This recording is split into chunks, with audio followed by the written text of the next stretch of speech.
धार के दसाई क्षेत्र में पवन चक्की परियोजना के काम के दौरान ठेकेदारों की मनमानी और दबंगाई लगातार बढ़ती जा रही है। इसी कड़ी में एक ताजा मामला सामने आया है जिसने ग्रामीणों और किसानों के बीच आक्रोश को पैदा कर दिया है। दसाई के किसान शैलेंद्र पाटीदार ने गंभीर आरोप लगाया है और कहा है कि पवन चक्की लगाने वाली कंपनी के ठेकेदारों ने एग्रीमेंट वाले खेत में काम करते करते पड़ोसी खेत में बिना अनुमति घुसकर उनकी खड़ी लहसुन की फसल पर जेसीबी चलाई है, जिसने पूरे फसल को बर्बाद किया है। शैलेंद्र पाटीदार की माने तो जिस खेत में पवन चक्की का काम चल रहा था वे खेत पड़ोसी किसान का है जिसने जमीन को लीज पर रखा था, लेकिन उनका कहना है कि उनकी जमीन न तो लीज पर है न ही उन्होंने किसी प्रकार की अनुमति दी थी।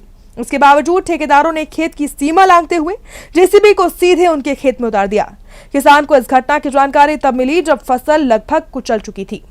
इसी को लेकर किसान शैलेंद्र ने कहा है कि जब वे मौके पर पहुंचे तो उन्होंने तुरंत जेसीबी को रुकवाकर उसकी चाबी अपने पास ले ली, जिसके बाद से लगभग 15 दिनों से जेसीबी खेत में पड़ी हुई है।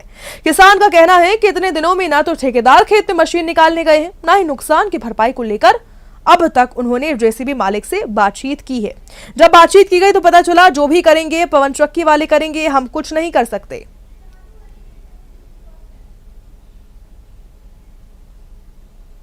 पवन चक्की वालों की क्या कहेंगे आप?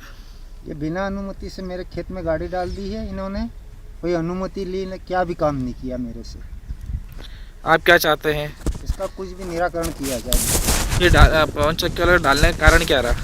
ये मैंने कोई ज़मीन हमीन कुछ भी लीज पे नहीं दी है, पड़ोसी ने ज़मीन लीज पे दी है बिना अनुमति से। कोई मेरी अनुमति ली, कुछ भी काम नहीं किया और मेरे खेत में गाड़ी डाल दी।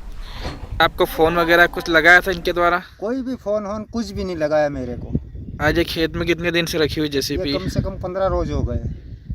आप क्या और क्या कहेंगे आप? मैं इस गाड़ी का मालिक को फ़ोन लगा रहा, मालिक बोल रहा जो भी करेंगे वो पवन चक्की वाले करेंगे। मैं इस गाड़ी के पास ही खटिया लेके यहीं सो रहा हूँ। आज 15 रोज हो गए, मेरा कुछ भी निराकरण किया जाए।